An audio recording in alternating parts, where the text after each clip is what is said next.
भारत माता की, भारत माता की, भारत माता की। आंध्र प्रदेश के राज्यपाल सैयद अब्दुल नजीर जी, यहां के लोकप्रिय मुख्यमंत्री मेरे मित्र श्रीमान चंद्रबाबू नायडू जी, नेता अभिनेता डिप्टी सीएम पवन कल्याण जी, केंद्र सरकार में मेरे सहयोगी मंत्रीगण, राज्य सरकार के मंत्रीगण, सभी सांसद और अन्य विधायकगण, अन्य गणमान्य नागरिकगण, भाई और बहनों, आंध्र प्रजला प्रेमा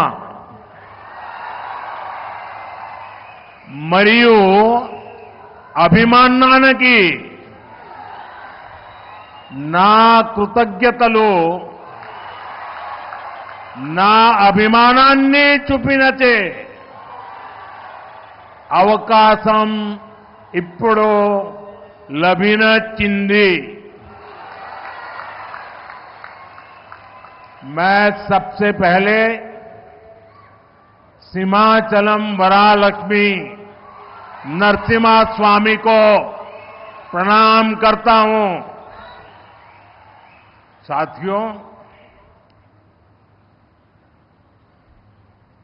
आप सबके आशीर्वाद से 60 साल के अंतराल के बाद देश में तीसरी बार एक सरकार चुनी गई और सरकार बनने के बाद एक प्रकार से विधिवत रूप से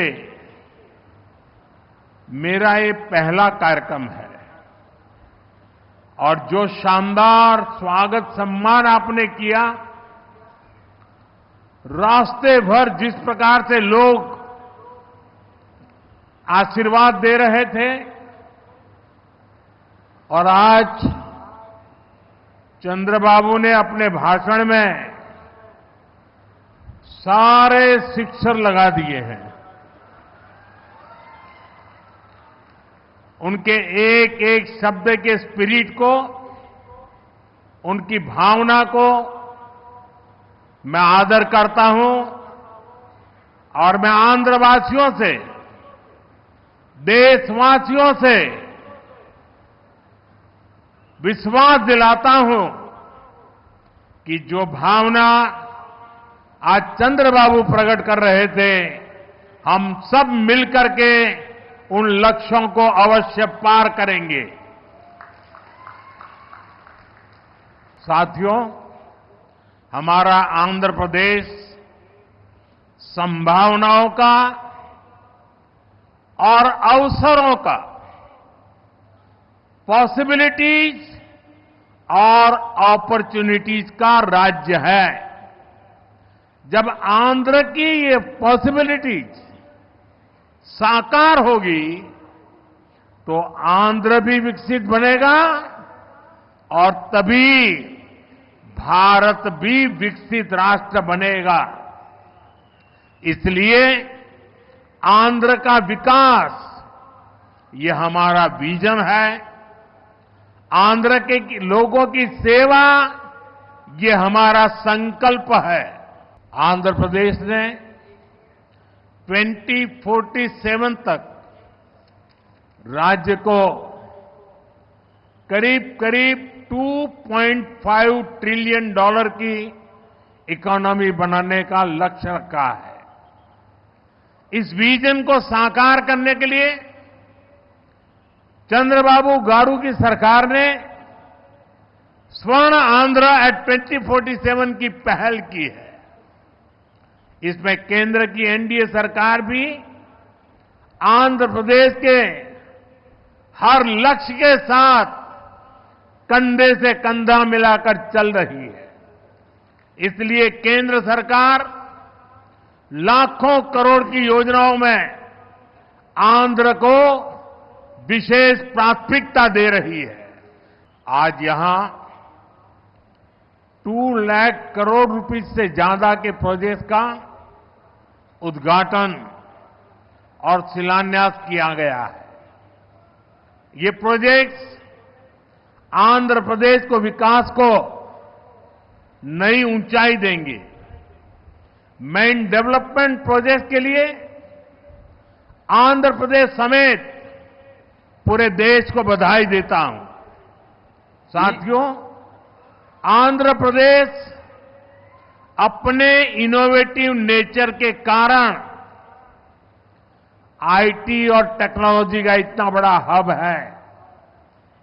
अब समय है आंध्र नई फ्यूचरिस्टिक टेक्नोलॉजीज का सेंटर बने। जो टेक्नोलॉजीज अभी डेवलप ही हो रही है, हम अभी से उनमें लीड लें। आज ग्रीन हाइड्रोजन का इस्तेमाल ये ऐसा ही उभरता हुआ क्षेत्र है।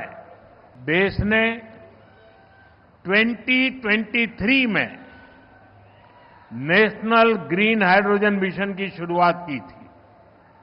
हमारा लक्ष्य है 2030 तक 5 million metric tons green hydrogen का प्रोडक्शन।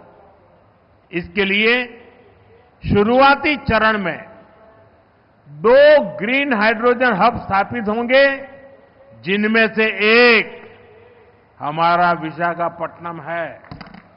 भविष्य में विशाखापट्टनम दुनिया के उन गिने चुने शहरों में होगा जहां इतने बड़े स्केल पर ग्रीन हाइड्रोजन प्रोडक्शन की फैसिलिटी होगी। इस ग्रीन हाइड्रोजन हब से अनेक जॉब अपॉर्चुनिटीज तैयार होगी। साथ ही आंध्र प्रदेश में मैन्युफैक्चरिंग इकोसिस्टम भी डेवलप होगा। साथियों, आज मुझे नक्कापल्ली में बल्क ड्रग पार्क प्रोजेक्ट का शिलान्यास करने का अवसर भी मिला है। आंध्र प्रदेश देश के उन 3 राज्यों में से एक है जहां इस तरह के पार्क की स्थापना की जा रही है। इस पार्क में मैन्युफैक्चरिंग और रिसर्च के लिए बेहतरीन इंफ्रास्ट्रक्चर तैयार किया जाएगा। इससे इन्वेस्टर्स का उत्साह बढ़ेगा और यहां की फार्मा कंपनियों को फायदा होगा। साथियों, हमारी सरकार अर्बनाइजेशन को एक अपॉर्चुनिटी के रूप में देखती है और हम आंध्र को न्यू एज अर्बनाइजेशन का एक उदाहरण बनाना चाहते हैं। इसी विजन को साकार करने के लिए आज कृष्णापट्टनम इंडस्ट्रियल एरिया यानी क्रीज सिटी का फाउंडेशन स्टोन रखा गया है। ये smart city Chennai Bengaluru industrial corridor का हिस्सा बनेगी। इससे आंध्र में थाउजेंड्स ऑफ करोड़ का इन्वेस्टमेंट आएगा और लाखों इंडस्ट्रियल जॉब तैयार होगी। साथियों, आंध्र प्रदेश को पहले से श्री सिटी के रूप में मैन्युफैक्चरिंग हब का फायदा मिल रहा है।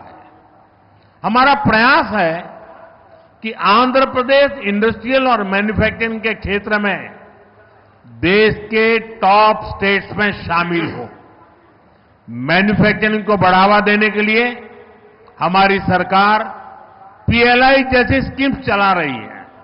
इसका परिणाम ये है कि आज कई प्रोडक्ट्स की मैन्युफैक्चरिंग में भारत की गिनती दुनिया के टॉप कंट्रीज में होने लगी है। साथियों, आज नए विशाखापट्टनम शहर में साउथ कोस्ट रेलवे जोन मुख्यालय की भी फाउंडेशन रखी जा रही है। आंध्र प्रदेश के विकास के लिहाज से ये बहुत इंपॉर्टेंट है। लंबे समय से एक अलग रेलवे जोन की मांग हो रही थी। आज ये स्वप्न साकार हो रहा है। साउथ कोस्ट रेलवे जोन का मुख्यालय बनने के बाद इस पूरे क्षेत्र में कृषि और व्यापार से जुड़ी एक्टिविटीज का विस्तार होगा।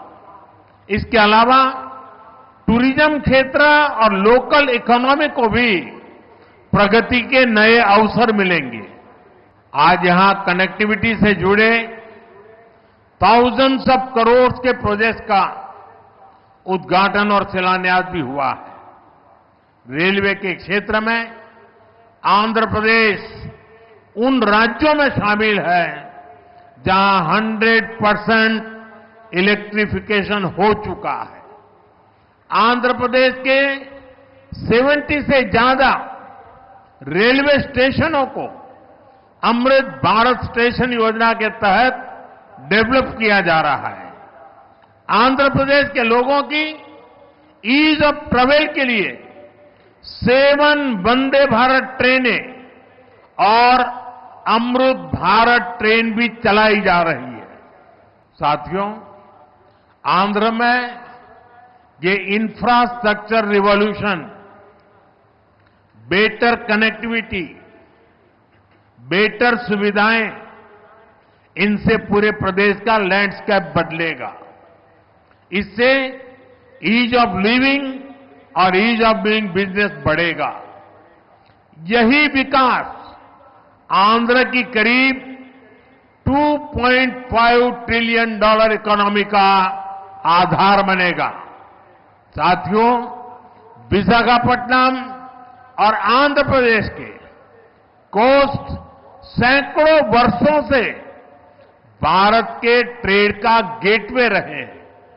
आज भी विशाखापट्टनम का उतना ही महत्व है। हम समुद्र से जुड़ी अपॉर्चुनिटी के पूरे इस्तेमाल के लिए ब्लू इकोनॉमी को मिशन मोड में बढ़ावा दे रहे हैं। इसके लिए विशाखापट्टनम फिशिंग हार्बर को और आधुनिक बनाया जा रहा है। आंध्र के हमारे फिशरीज से जुड़े भाई बहनों की इनकम और बिजनेस बढ़े, हम इस दिशा में पूरी संवेदनशीलता से काम कर रहे हैं। हमने फिशरमैन को किसान क्रेडिट कार्ड जैसी सुविधाएं उपलब्ध कराई है। हम समुद्र में सुरक्षा के लिए भी अहम कदम उठा रहे हैं। साथियों, हमारा प्रयास है कि देश के हर सेक्टर में inclusive and all round development होना चाहिए, ताकि विकास का फायदा हर वर्ग को मिले। इसके लिए एनडीए सरकार समृद्ध और आधुनिक आंध्र प्रदेश के निर्माण के लिए प्रतिबद्ध है। आज जिन प्रोजेक्ट का शुभारंभ हो रहा है, उससे आंध्र के लोगों की समृद्धि सुनिश्चित होगी। मैं एक बार फिर इन प्रोजेक्ट के लिए आप सभी को बहुत बहुत बधाई देता हूं। आप सबका बहुत बहुत धन्यवाद।